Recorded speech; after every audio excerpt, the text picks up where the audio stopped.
Is now to talk more about this, Congressman Mike Garcia, who represents part of the L.A. area, and Detective Jamie McBride, who has warned tourists on our broadcast before, don't come here, we can't protect you. Congressman, let's start with you. The police chief there is worried about the Super Bowl. Are you? Yeah, I think, we should be worried about everything in our city and our county right now. Look, this is a confluence of a perfect storm for criminals right now that we're witnessing. On the heels of the defund the police movement and these protests in front of our law enforcement officers, we have Prop 47, which downloads felonies to misdemeanors, Prop 57, which allows everyone to get out of jail early, and AB 109 that forces our local jails to house folks who would have normally been in state penitentiaries. And we are actively defunding our local law enforcement, whether it's LAPD or our sheriffs in LA County. This with $0 bail policies and Gascon, who won't charge criminals and enhance their charges when they've done bad things.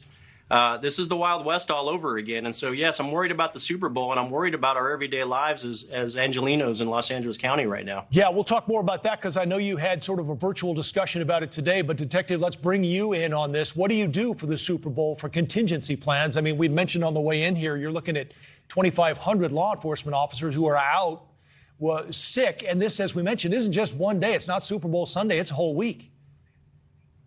Absolutely. You know what? It should be called Super Bowl of murders in Los Angeles because that's what it's coming to be. But we have to look at what the problem is. Right now, we have a company called Bluestone, and they're responsible for testing our officers to see if they're positive for COVID.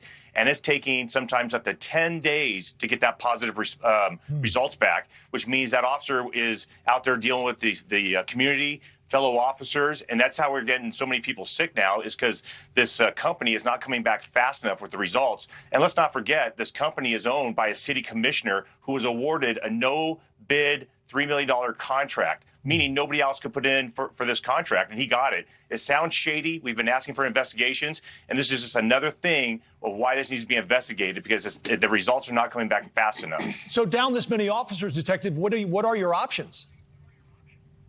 You know, really, no days off for officers. They're going to be looking at longer than 12-hour shifts. We need to call in our reserve officers, if that's even possible, to call in that many on short notice.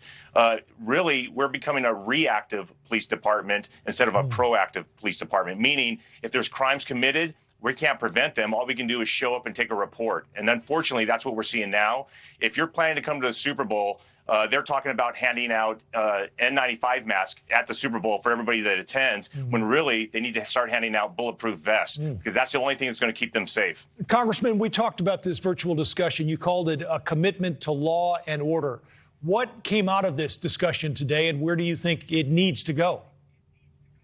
Well, I think it was an eye-opener for a lot of our constituents. We had about 500 folks call in and see this interview that I had. It's basically a conversation with LA County Sheriff Alex Villanueva, who's been on the right side of this policy discussion.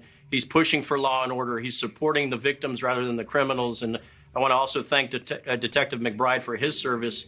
Look, we've got to double down right now as a society to defend the police right now rather than defund them. And what we heard from Alex Villanueva was he's fighting more crime with fewer resources. Almost 10% of his department is currently not there. He's not allowed to hire because of the hiring freeze from the Board of Supervisors. They're facing the challenges with COVID as well. The deputies are anywhere from 70 to 100 hours of overtime each month. And the irony of all this, Joe, is that there are still politicians, our president, our governor, our local electeds, who are still pushing this defund the police movement, even though we see the tangible results of this. This is like Gotham City right now. And Gascon is operating like the penguin of Gotham City, enabling the criminals. And so, you know, our sheriff and our LAPD officers are trying to do the right thing, but they're being cut off at the knees by local elected politicians.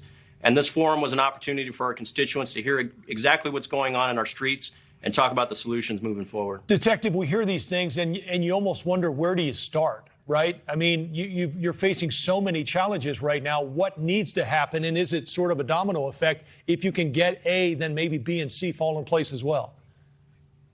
Well, I like to echo what the congressman said. You know, Alex Villanueva, the LA County Sheriff, is becoming America's sheriffs. He's putting public safety first and politics second. And you are seeing results on what he's doing. And I think everybody needs to take that lead. And to be quite honest with you, I think everybody every sheriff and police chief in the state of California should do what's right, since we can't keep them safe because of the elected officials we have, and start issuing concealed weapons permits so they can start keeping themselves safe. Unfortunately, that's what it's coming down to. Yeah, I'm not sure where it starts, because we all know it's happening locally. And you could certainly say that President Biden has not been a fan of defunding the police, Congressman. You heard this line, though, speaking of the president, that Americans are safer in Kiev than L.A. It's almost sad, but true. Yeah, it's embarrassing. And when we have people who kill law enforcement officers in our county, we don't send them to our county DA. We send them to the federal government for charging. This is something out of a bad movie. It's a cultural problem, and we've got to educate the constituents here. We, the people, need to speak up. We hired and we elected some of these officials with their bad policies that got us here. We need to hold them accountable, and we need to, above all things, put a priority to our own personal security and welfare above a loyalty to a party. Stop voting along party allegiances and do what's right for our communities, do what's right for our country. And in this case, back the blue and be proud of that support for our law enforcement. Teach our kids the same. We talk about local, Congressman, but is there something more Congress can do to address the crime situation? Several cities set homicide records this year.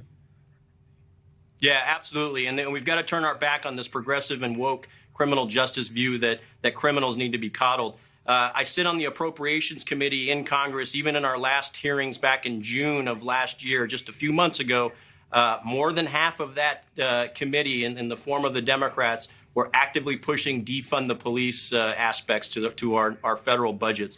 These are grants that go to local law enforcement agencies. We need to be doing the opposite. I'm proud that we were able to help secure a 7-figure grant for our local LA County sheriffs as we are fighting this illegal activity and this rising crime rate. But we need every elected official to do the same thing.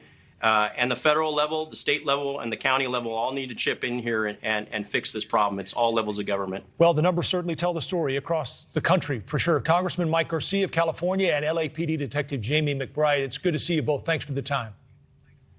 Thanks, Joe.